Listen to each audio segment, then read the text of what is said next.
کوئی مومن نہیں ہوتا۔ لا یؤمن احدکم سے جو احادیث شروع ہوئی ہیں، ان حدیثوں میں 3 حدیث بہت مشہور ہیں۔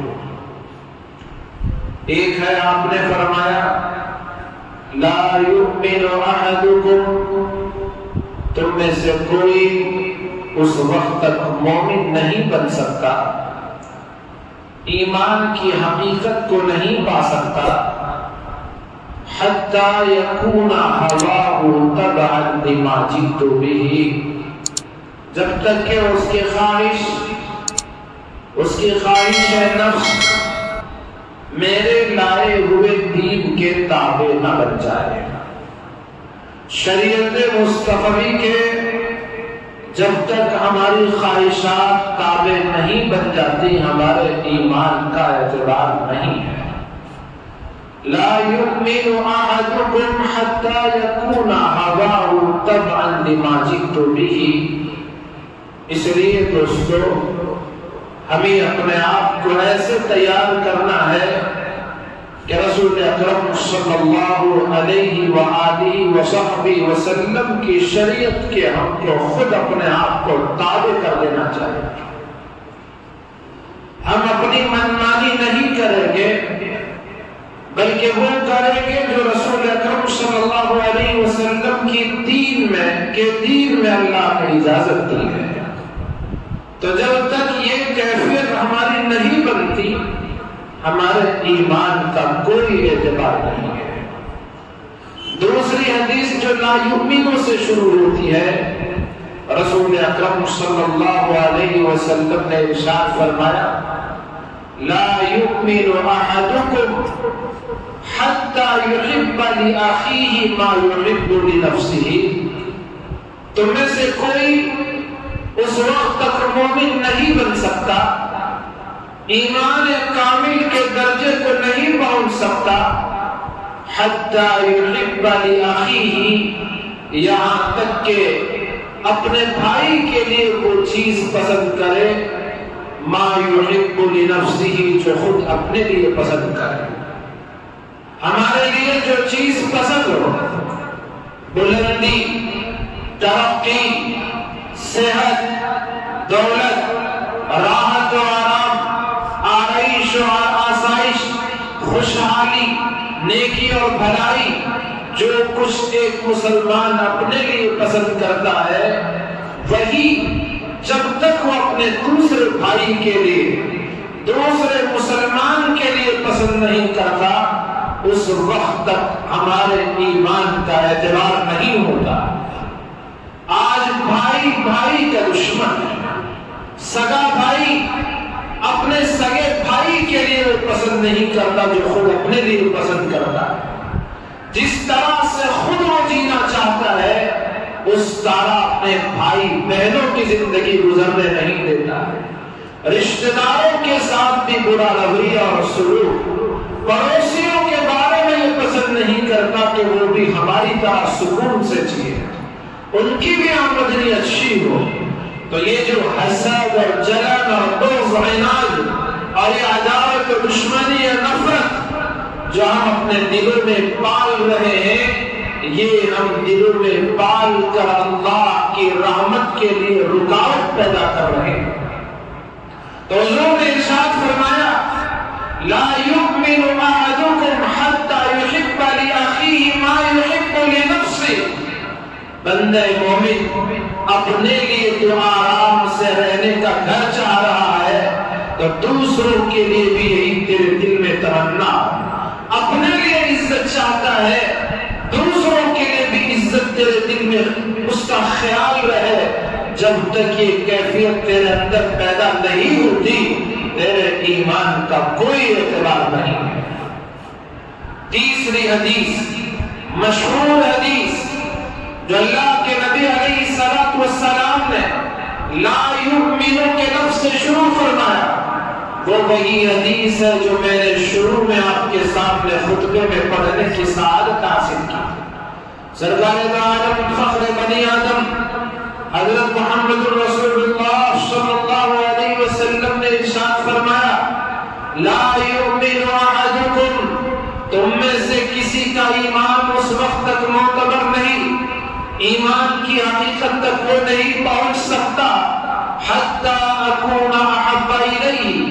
یہاں تک کہ میری ذات یعنی رسول اللہ صلی اللہ علیہ وسلم کی ذات اس کے نزدیک محبوب بن جائے، من والدہ اپنے والدین سے زیادہ، وولدہ اپنی اولاد سے بھی زیادہ، والناس اجمعین دنیا میں بسنے والے تمام انسانوں سے زیادہ، جب تک رسول اللہ ہمارے نزدیک محبوب نہ بن جائے، جب تک رسول اللہ کی ذات میری محبوب نہ بن جائے، میرے والدین سے بڑھ کر، میری اولاد سے بڑھ کر، دنیا کے تمام انسانوں سے بڑھ کر، خود اپنی ذات سے بڑھ کر، جب تک سرکار دو عالم صلی اللہ علیہ وسلم کی ذات محبوب نہ ہو جائے، میرا ایمان اس وقت تک کامل و مکمل نہیں ہو سکتا۔ میرے بھائیوں، انسان کی محبتیں دو طرح کی ہوتی، ایک محبت غیر اختیاری ہوتی ہے، ایک محبت اختیاری ہوتی ہے۔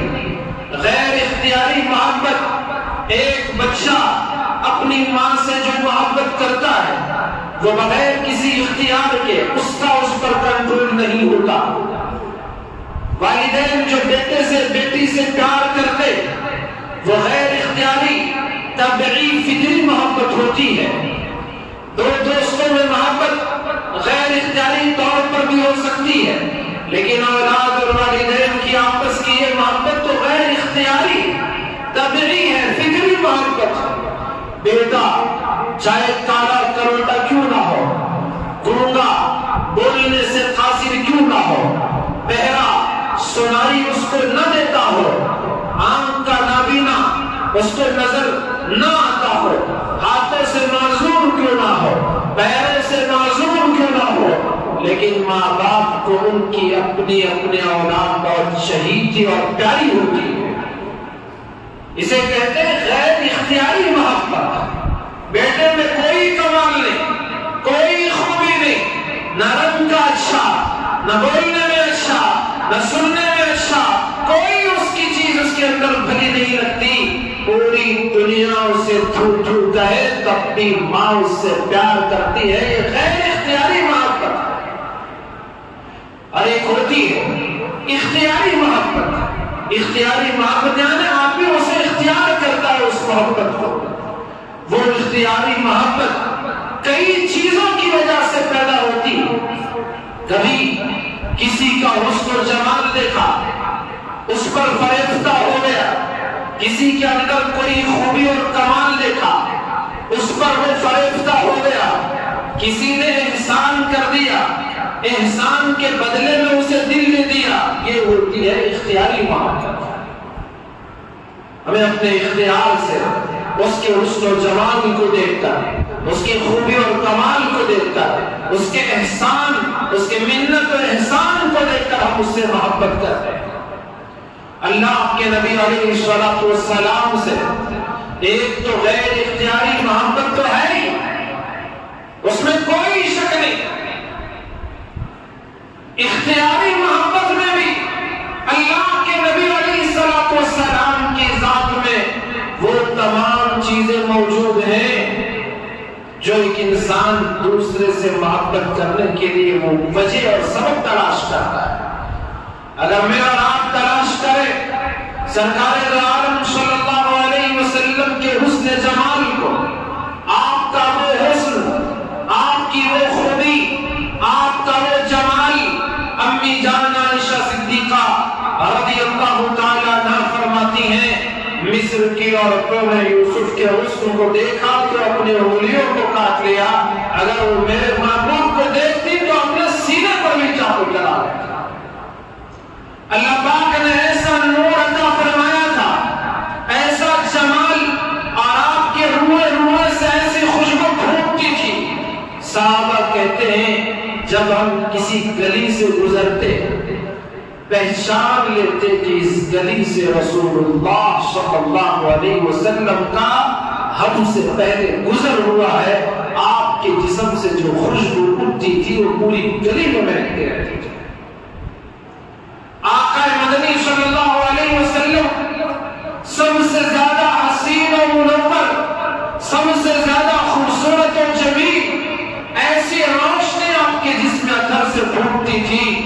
امی جان فرماتی ہیں کہ جب کبھی اندھیرے میں کوئی چیز مجھے ڈھونڈنی ہوتی اور گھر میں چراغ نہیں روشن ہوتا تھا، اللہ کے نبی کا انتظار ہوتا، آپ تشریف لاتے تو آپ کے نور اور روشنی میں اپنی سوئی کو کھوئی ہوئی چیزوں کو تلاش کر لیا کرتے تھے۔ حسن و جمال بھی با کمال، صحابہ کرام بڑے سیدھے سادے، ان کے پاس بناوٹ، کسی چیز کو تکلف کر کے بولنا، تصنع کر کے بنا سجا کے بولنے کی عادت نہیں۔ جو بولتے تھے برما بولتے تھے، جو بولتے تھے کھلم کھلا بولتے تھے، جو بولتے تھے سیدھا سادہ بولتے تھے۔ صحابہ کہتے ہیں ایک صحابی کہ میں 14ویں رات میں کبھی چاند کو دیکھتا، کبھی آقا کے چہرے انور کو دیکھتا، کبھی چاند کو دیکھتا۔ 14ویں رات میں تو بدر کامل ہوتا ہے، مکمل چاند ہوتا ہے، میں کبھی اس آسمان کے چاند کو دیکھتا اور کبھی اس زمین کے چاند کو دیکھتا، یعنی رسول اللہ کے چہرے انور کا دیدار کرتا۔ اور وہ کہتے ہیں میرے رب کی قسم، آسمان کے چاند سے یہ زمین کا، میرے محبوب کا چہرہ، یہ چاند زیادہ خوبصورت ہے۔ اللہ کے نبی علیہ السلام کو اللہ پاک نے حسن کامل سے نوازا تھا۔ میرے استاد محترم شیخ الحدیث محدث اعظم حضرت مفتی اشرف علی صاحب رحمۃ اللہ علیہ، اللہ آپ کی قبر پر انوارات کی بارش فرمائے، درجات کو بلند فرمائے۔ آپ حسن یوسف اور رسول اکرم صلی اللہ علیہ وسلم کا جب تذکرہ فرماتے تو فرماتے کہ جو حدیث میں ہے کہ یوسف کو آدھا حسن دیا گیا، قد اوتی شطر الحسن، حضرت یوسف علیہ السلام کو پوری دنیا کے انسانوں کا آدھا حسن تنے تنہا حضرت یوسف کو ملا۔ قربان جائے میرے رب کے اس احسان پر کہ جب جنت میں جانے کی باری آئے گی، مومن مسلمان اللہ کا چاہنے والا، نبی علیہ السلام کا دیوانہ، نماز قائم کرنے والا، قرآن کو سینے میں بسانے والا، اللہ کے حکموں پر عمل کرنے والا، رسول اللہ کی سنتوں پر عمل کرنے والا، جب اس کے جنت میں جانے کی باری آئے گی تو ان کالے کلوٹے چہروں کے ساتھ نہیں بلکہ حسن یوسف کے ساتھ جنت میں داخل ہوگا۔ اللہ پاک تمام جنتیوں کو حسن عطا فرمائے۔ تو یہ جو حدیث میں آیا کہ یوسف علیہ السلام کو آدھا حسن دیا گیا، تو اس پر تشریح کرتے کرتے شیخ الحدیث فرمایا کرتے تھے آدھے حسن سے مراد رسول اللہ صلی اللہ علیہ وسلم کو جو حسن ملا تھا وہ حسن کامل تھا، اس کا آدھا حسن حضرت یوسف علیہ السلام کو نوازا گیا تھا۔ تو ایسے حسین و کامل اگر محبت کی وجہ حسن و جمال ہے، خوبصورتی ہے، دلکشی ہے، جاذب نظری ہے، تو دنیا میں آپ جیسا کوئی پیدا نہیں ہوا اور نہ ہو سکتا ہے۔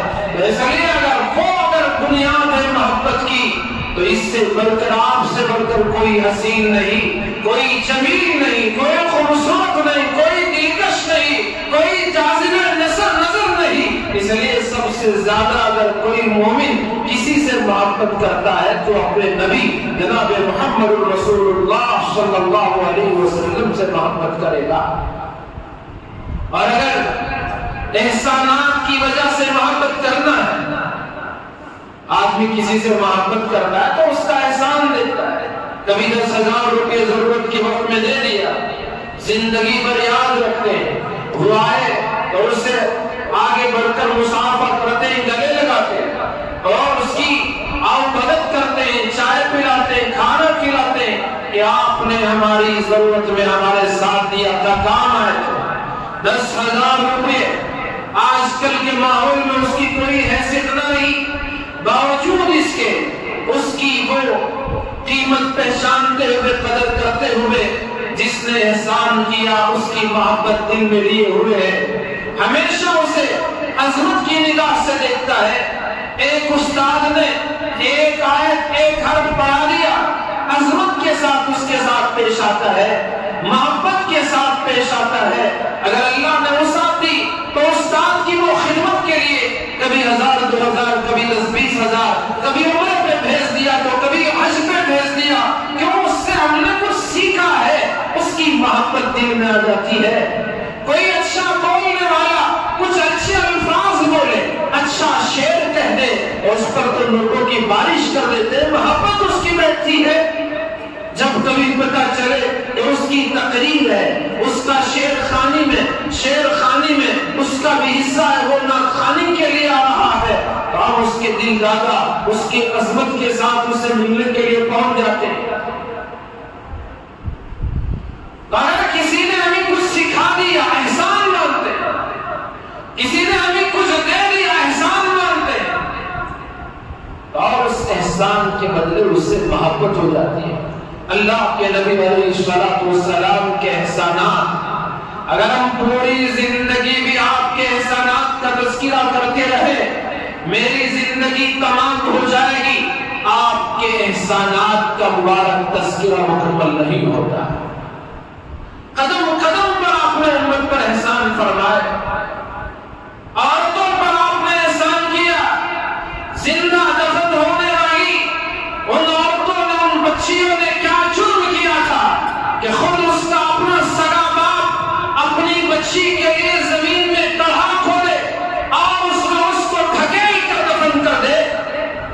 کیا جرم تھا ان بچیوں کا، کیا غلطی انہوں نے کی تھی، کیا ان عورتوں کی غلطیاں تھیں جن کو منحوس سمجھا جاتا تھا اور ایسی نحوست تصور کیا جاتا کہ ان کو اپنے گھر میں پلنے کا موقع بھی نہیں تھا، ان کو جینے کا حق ہی بنا نہیں تھا.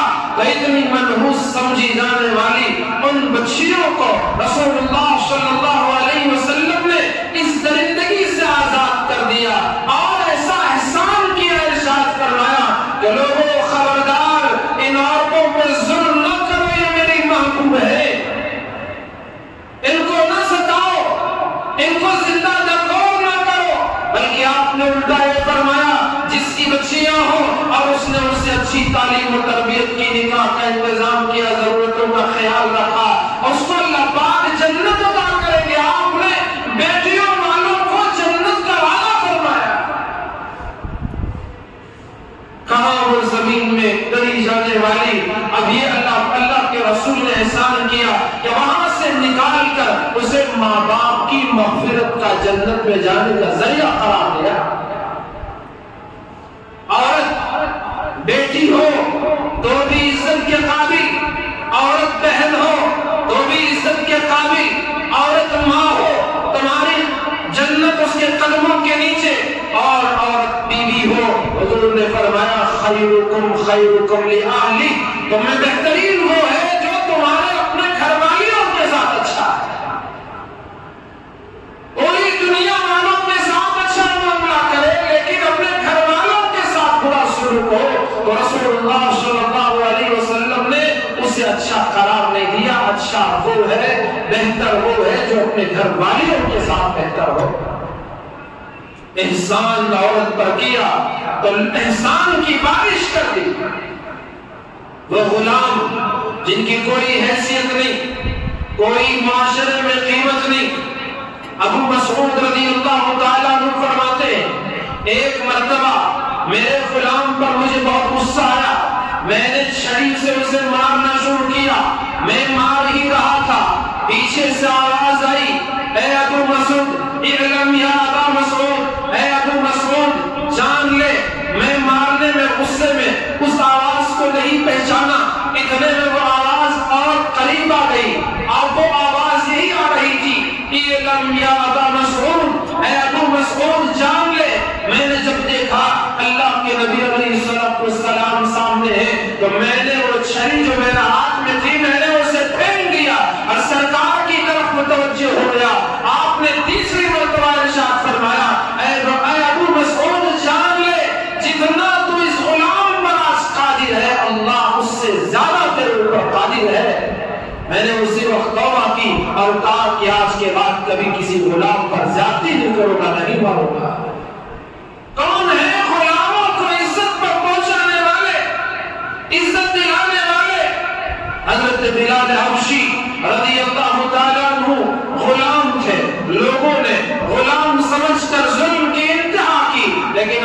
نبی علیہ السلام کی خدمت اقدس میں جب پہنچے، آپ پر ایمان لائے اور آپ مومن بنے، رسول اکرم صلی اللہ علیہ وسلم کے احسانات کو دیکھا، آپ کے غلام بن گئے، تو اللہ کے نبی نے آپ کو غلام نہیں بلکہ اپنا مؤذن بنایا اور اعلان کیا کہ بلال کی گردن، مؤذنوں کی گردن قیامت میں دوسروں سے اونچی ہوگی اور تمام مؤذنوں کے سردار میرا ہے بلال بنا رضی اللہ تعالی۔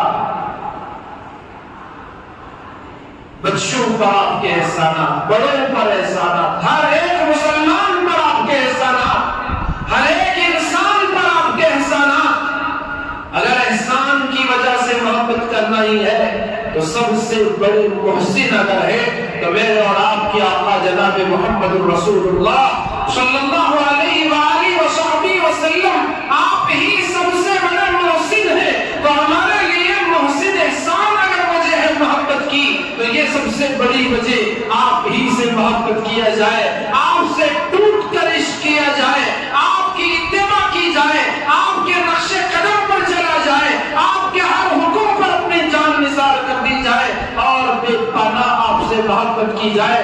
میں نے شروع میں عرض کیا تھا محبت انسان دو طرح کی انسان کو محبت ہوتی ہے، ایک محبت اختیاری محبت ہوتی ہے، ایک محبت غیر اختیاری محبت ہوتی ہے۔ جو اختیاری محبت میں نے آپ کے سامنے اس کی تھوڑی سی وضاحت کی کہ حسن و جمال کی وجہ سے انسان محبت کرتا ہے، یہ اختیاری محبت ہے۔ اگر کسی کے خوبی اور کمال کی وجہ سے محبت کرتا ہے تو یہ بھی غیر اختیاری، یہ بھی ایک اختیاری محبت ہے۔ اسی طرح سے انسان کسی کے احسان کی وجہ سے محبت کرتا ہے تو یہ بھی اختیاری محبت ہے۔ تو یہ سب کچھ رسول اکرم صلی اللہ علیہ وسلم کی ذات میں بدرجہ عدم موجود ہے۔ حسن و جمال میں لاجواب آپ ہیں، خوبی اور کمال میں آپ بے مثال ہیں، اور احسان کی بات ہی تو کیا ہے، آپ نے تو احسان کی بارش ہی کر دی اس امت پر، انسانیت پر۔ تو اس لیے اللہ کے نبی علیہ السلام سے اگر اختیاری محبت کسی کو ہے تو بے پناہ ہونی چاہیے۔ یہ تمام اسباب آپ میں اکٹھے موجود ہیں جس کی وجہ سے انسان محبت کرتا ہے۔ اور دوسرا غیر اختیاری محبت، میں نے شروع میں عرض کیا، والدین سے جو بچہ محبت کرتا ہے اور والدین جو اپنی اولاد سے محبت کرتی ہے وہ غیر اختیاری محبت ہوتی ہے۔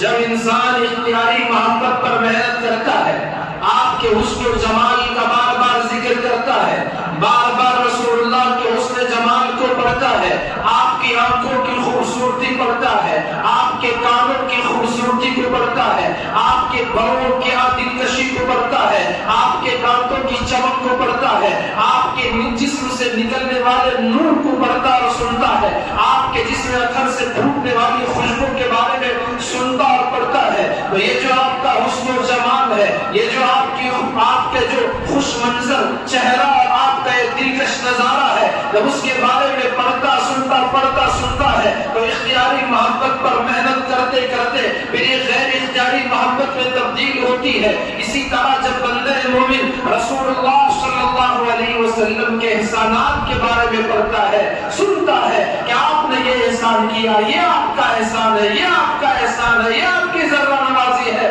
یہ آپ کی طرف سے امت کو تحفہ ملا ہے، یہ امت کو ہدیہ ملا ہے، یہ احسان ہے۔ زندگی گزارنے کا جو میرے محبوب نے طریقہ سکھایا، اٹھنے کا، بیٹھنے کا، سونے کا، جاگنے کا، چلنے کا، دوڑنے کا اور کاروبار کا، گھر بار کا، سب کچھ جو آپ نے طریقہ دکھایا، ایک ایک بھی رسول اللہ کا احسان ہے۔ جب اس کو بار بار پڑھے گا، بار بار سنے گا تو یہ انسان اختیاری محبت کا شکار ہوتا ہے۔ اسی طرح سے آپ کے اگر کمالات کو دیکھیں، اللہ اکبر کیسے کمال اللہ پاک نے آپ کو بنایا تھا۔ دین کو جب کمال کرنے کی باری آئی، اللہ نے فرمایا الیوم اکملت لکم دینکم، میرے محبوب نہیں آئے تھے اس لیے انسانوں تک دین کو تمہارے لیے مکمل ہم نے نہیں کیا، اب میرا محبوب آ چکا ہے اور انسانوں تمہارے لیے ہم نے تمہارے دین کو مکمل کر دیا۔ واتممت علیکم نعمتی، اور میری نعمت کو میں نے تم پر تمام کر دیا۔ ورضیت لکم الاسلام مدینہ اور دین اسلام ہی ہم تمہارے لیے پسند کرتے ہیں. تو یہ اللہ تبارک و تعالیٰ نے آپ کو جو بھی عطا کیا, کامل عطا کیا, مکمل عطا کیا, سب چیزوں کا کمال عطا کر دیا, اور انبیاء کو جو کچھ دیا سب کچھ ایک رسول اللہ صلی اللہ علیہ وسلم کو اللہ تبارک و تعالیٰ نے عنایت فرمایا. تو آپ کا کمال تھے, ہر چیز کا کمال اللہ پاک نے آپ کو عطا فرمایا تھا. آپ کی امت ایسی جو دوسری امتوں سے زیادہ کمال رکھتی ہے, آپ کا دین ایسا جو اور ادیان سے زیادہ کمال رکھتا ہے, آپ کی شریعت ایسی جو اور شریعتوں سے زیادہ کمال رکھتی ہے, اور آپ کی کتاب ایسی جو اور کتابوں سے زیادہ کمال رکھتی ہے. قربان جائے آپ کا زمانہ بھی وہ جو اور زمانوں سے زیادہ کمال رکھتا ہے. تو ہر چیز میں آپ کو کمال حاصل تھا. تو اگر کمالات, خوبی ایک محبت کی وجہ ہے تو بھی رسول اللہ سے محبت ہونی چاہیے. احسانات ہے تو بھی رسول اللہ سے محبت ہونی چاہیے. اور آپ کا حسن و جمال ہے, بے مثال ہے, تو بھی آپ سے محبت ہونی چاہیے.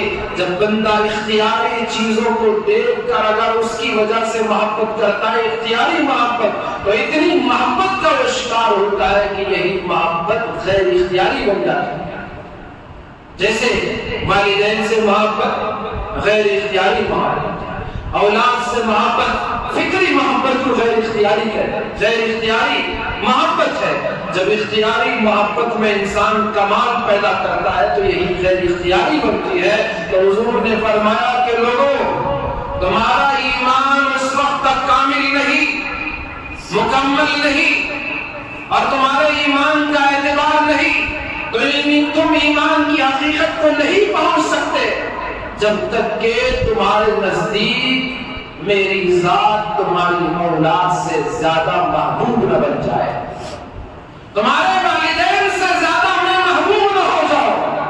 اولاد اور ماں باپ سے کون سی محبت انسان کرتا ہے؟ غیر اختیاری. اختیاری محبت سے آگے بڑھ کر غیر اختیاری طور پر کرتا ہے. بلا وجہ نہ اس کو جمال دیکھتا ہے, نہ کوئی خوبی اور کمال دیکھتا ہے, اور نہ کوئی اور چیز دیکھتا ہے, ویسے انسان محبت کرتا ہے. حضور نے فرمایا کہ جب تک یہ معیار تمہارا نہ بن جائے اس وقت تک ایمان کے کمال کا اعتبار نہیں. تو اس لیے اللہ کے نبی علیہ السلام سے محبت کرنے والوں نے اپنی محبت کے انتہا کر دی. سرکار مدینہ حضرت محمد رسول اللہ صلی اللہ علیہ وآلہ وسلم پر جب مکے کے لوگوں نے مکے میں رہنا دشوار کر دیا, اللہ کی حکمت بالغہ کے تحت آپ کو مکہ مکرمہ چھوڑ کر مدینہ منورہ جانا تھا. جیسے ہی مدینے کے انصار کو, مدینے کے بزرگوں کو, مدینے کے انسانوں کو, لوگوں کو, مسلمانوں کو, مدینے کے بچوں اور بچیوں کو اطلاع ملی کہ سرکار دو عالم مکہ چھوڑ چکے ہیں اور مدینہ منورہ کی طرف آپ تشریف لا رہے ہیں, جیسے ہی لوگوں کو اطلاع ملی, ہر دن صبح صبح یہ اپنے گھروں سے نکلتے, باہر نکلتے دیکھنے کے لیے کہ سرکار دو عالم حضرت محمد رسول اللہ صلی اللہ علیہ وسلم ہو سکتا ہے کہ آج صبح تشریف لے آئے, اور بہت دیر انتظار کرتے. جب پتہ چلتا کہ آپ آج نہیں آئے تو پھر اپنے گھروں کے اپنے کام میں لگ جاتے, اگلے دن انتظار کرتے. یہی سلسلہ چلتا رہا یہاں تک کہ رسول اکرم صلی اللہ علیہ وسلم کے انتظار کی, آپ کی آمد پربہار کی گھڑیاں جب ختم ہو گئی تو اس وقت وہ مدینے کی بچیوں نے آپ کی آمد میں ترانہ گایا, طلع البدر علینا من ثنیات الوداع وجب الشکر علینا ما دعا للہ داعی. یہ اللہ کے نبی علیہ السلام, یہ بدر کامل 14ویں کا چاند طلوع ہو چکا ہے. طلع البدر علینا من ثنیات الوداع, اب ہم پر اللہ کا شکر واجب ہو چکا ہے, ہم پر اللہ کا شکر واجب ہو چکا ہے. یہ محبوب ہمارے شہزاد ہے. مدینے کے ہر قبیلے کے لوگوں کی یہ خواہش تھی کہ اللہ کے نبی علیہ السلام ہمارے قبیلے میں رک جائیں. ہر گھر کے فرد کی خواہش تھی کہ اللہ کے نبی میرے مہمان بن جائیں, میرے یہاں رک جائیں, آپ کا قیام ہمارے یہاں ہو جائے. ہر ایک کو انتظار تھا. اللہ کے نبی سے آگے بڑھ کر گزارش کرنے لگے, اللہ آپ مکے کے رہنے والے اب ہمارے شہر آئے، میرے گھر چلے، میرے گھر چلے، میرے گھر چلے، سب کو انتظار ہے اور سب نے اصرار پر اصرار کیا۔ سرکار دو عالم صلی اللہ علیہ وسلم نے ارشاد فرمایا، لوگوں تم میری اونٹنی کو چھوڑ دو، اسے حکم ملا ہے، وہ اللہ کی طرف سے مامور ہے، اسے اللہ کی طرف سے حکم ہے، وہ میری منزل کی طرف وہ خود آگے بڑھے گی اور وہاں رک جائے گی تو سمجھنا وہی میرا مقام ہے، میں انہی کے گھر مہمان بننے والا ہوں۔ اونٹنی چلتی گئی اور قسمت جاگ اٹھی حضرت ابو ایوب انصاری رضی اللہ تعالیٰ عنہ کی، ان کے گھر کے پاس اونٹنی رک گئی۔ سرکار دو عالم صلی اللہ علیہ وسلم ان کے گھر میں قیام فرمایا۔ یہ دونوں میاں بیوی گھر کی دو منزلیں تھی، ایک نیچے کا حصہ ایک اوپر کا حصہ، تو انہوں نے سوچا کہ آپ صلی اللہ علیہ وسلم سے ملاقات کرنے والے بہت سے لوگ ہیں، صبح بھی آپ سے ملاقات کے لیے آئیں گے، دن میں بھی آئیں گے، رات میں بھی آئیں گے، اب تو مدینے میں آسمان کا کیا پوری کائنات کا چاند آ چکا ہے، تو اس لیے ہر ایک آپ کی زیارت کے لیے آئیں گے، آپ کو دیکھنے کے لیے آئیں گے، آپ کا کلمہ پڑھنے کے لیے آئیں گے، آپ سے مسئلے معلوم کرنے کے لیے آئیں گے، روحانی بیماری والے بھی آئیں گے، جسمانی بیماری والے بھی آئیں گے، اور آپ سے وہ اپنے علاج کرا کے جائیں گے، ایمان کی دولت پا کر جائیں گے۔ تو آپ اگر اوپر ٹہل جائیں گے تو آپ کو دقت ہوگی، لوگوں کو بھی تکلیف ہوگی، تو اس لیے انہوں نے سوچا اوپر کی منزل کے بجائے آپ نیچے قیام فرمائیں تو بڑا اچھا ہوگا، تو اس لیے یہ دونوں اپنا سامان اوپر منتقل کر کے اوپر رہنے لگے اوپر کے حصے میں، اور نیچے اللہ کے نبی کو ٹھہرایا۔ سرکار دو عالم حضرت محمد رسول اللہ صلی اللہ علیہ وسلم کے رہنے کا انتظام کیا۔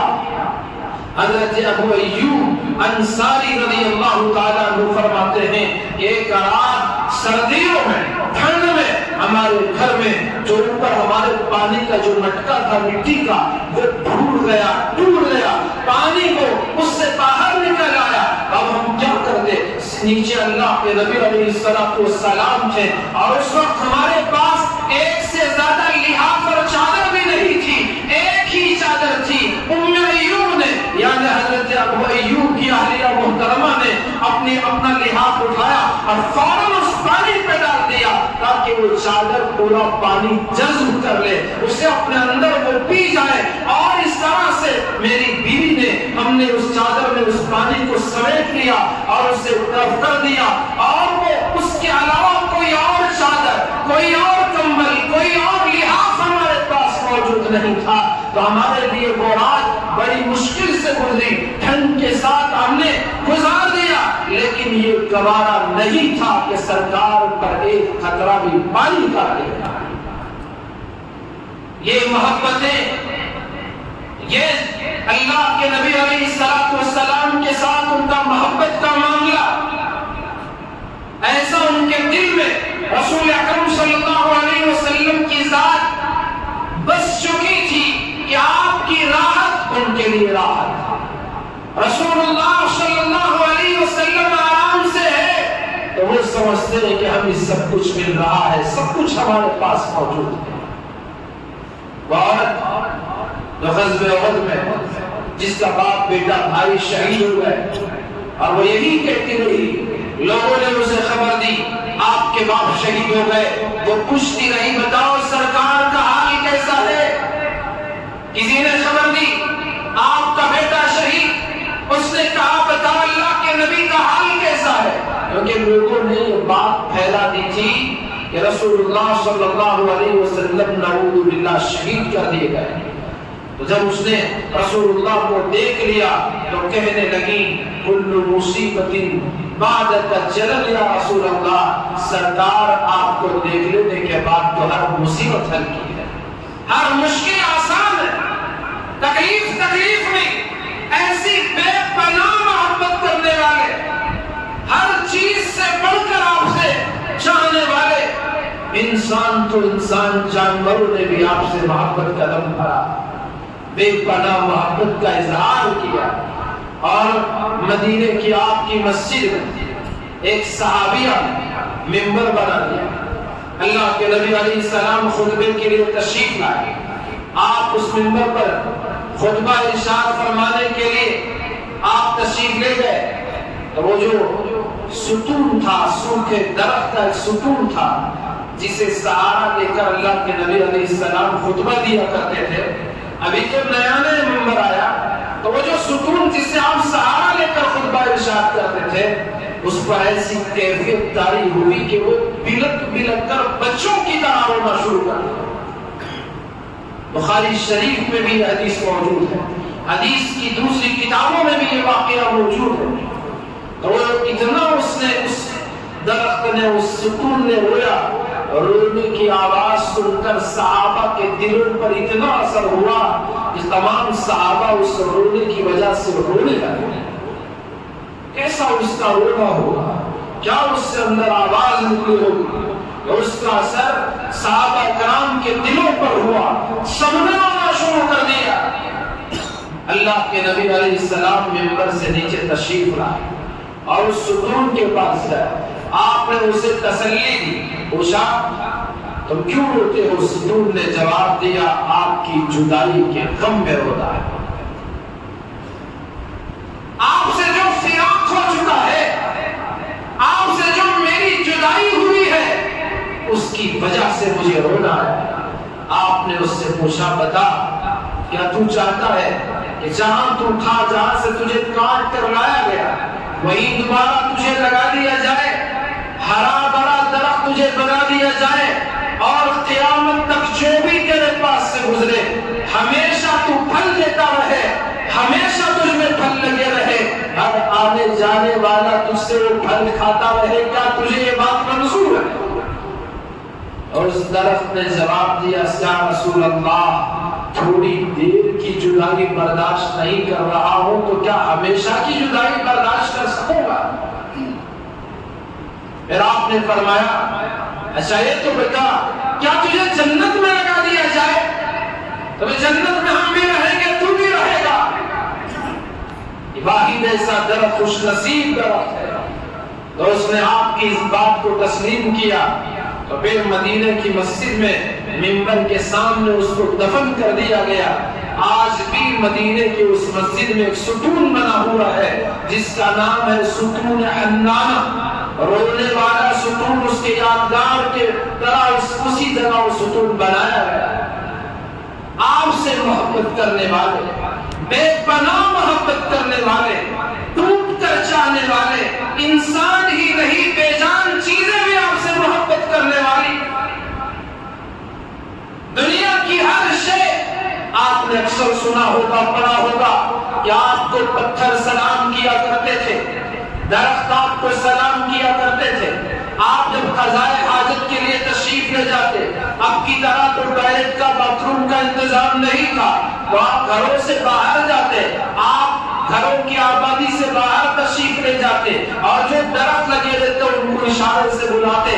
جیسے ہی وہ اشارہ کرتے درخت اپنی جگہ سے چیرتے ہوئے آپ کے پاس پہنچ جاتے، آپ کا سایہ کرتے، اور آپ جب قضائے حاجت سے فارغ ہوتے دوبارہ اپنی جگہ پہنچ جاتے اور آپ کے اس مبارک چیز کو، آپ کے اس گزرے کو زمین سعادت سمجھ کر اپنے اندر لے لیتے تھے. آپ کی ہر چیز سے، آپ کی ذات سے دنیا کی ہر چیز کو محبت ہے. محبت نہیں ہے تو میرے دوستو ہمارے اندر آپ کی محبت نہیں. ہم آپ سے اس طرح نہیں چاہتے، اس حد تک آپ سے محبت نہیں کرتے جو حد اللہ کو مطلوب ہے، جو حد رسول اللہ صلی اللہ علیہ وسلم کو مطلوب ہے. جس طرح سے محبت زندگی کا تقاضا کرتی ہے، ہمارے اعمال کا تقاضا کرتی ہے، اس حد تک ہماری محبت ابھی تک نہیں پہنچ پائی. میرے دوستو اس پر محنت کی بھی ضرورت ہے. میں نے آپ کے سامنے تھوڑی دیر پہلے یہ بات بتائی کہ جب انسان اختیاری چیزوں میں کھنگالتا ہے، اس کو جمال کو دیکھتا ہے، خوبی اور کمال کو دیکھتا ہے، احسانات کو دیکھتا ہے، تو اس کی وجہ سے اس کی محبت بڑھتی چلی جاتی ہے، بڑھتی چلی جاتی ہے. تو ہمیں بار بار رسول اکرم صلی اللہ علیہ وسلم کی سیرت کا مطالعہ کرنا چاہیے. پڑھنا چاہیے، آپ کے کمالات کو پڑھنا چاہیے، آپ کے حسن و جمال کو پڑھنا چاہیے، آپ کے احسانات کو پڑھنا چاہیے، بار بار سننا چاہیے، بار بار پڑھنا چاہیے۔ اور اس کی وجہ سے جو انسان کی محبت ہے، اختیاری محبت، جو انسان کمالات کا دل دادا ہے، حسن و جمال کا دل دادا ہے، احسان کے تلے آ کر وہ محبت کرتا ہے، اپنا دل دے دیتا ہے، تو یہ جو اختیاری طور پر محبت بڑھتی ہے، اللہ کے نبی علیہ السلام میں اللہ نے یہ تمام خوبیاں بدرجہ عدم مکمل کامل و اکمل طریقے سے رکھ دی ہیں۔ تو بار بار جب اس کو پڑھیں گے، بار بار جب اس کو سنیں گے، تو اختیاری محبت بڑھتی چلی جائے گی، اور بڑھتے بڑھتے بڑھتے بڑھتے ایک وقت وہ آئے گا یہ اختیاری محبت غیر اختیاری محبت کی طرح بن جائے گی۔ جیسے ماں باپ سے محبت ہوتی ہے، اولاد سے محبت ہوتی ہے، تو اس سے بڑھ کر ہم رسول اللہ صلی اللہ علیہ وسلم سے محبت ہوتی ہے۔ تبھی تو حضرت ابو بکر کے بیٹے نے ان سے کہا کہ ابا جان، جنگ میں آپ میرے نشانے پر آ گئے تھے، لیکن میں نے آپ کو اس لیے چھوڑ دیا کہ آپ میرے باپ ہیں۔ حضرت ابو بکر نے جواب دیا، اگر تم میرے نشانے پر آتا تو تجھے میں بیٹا سمجھ کر نہیں چھوڑتا، میں تجھے جہنم رسید کر دیتا۔ محبت جب اختیاری پر محنت ہو تو پھر وہ غیر اختیاری محبت میں بدل جاتی ہے۔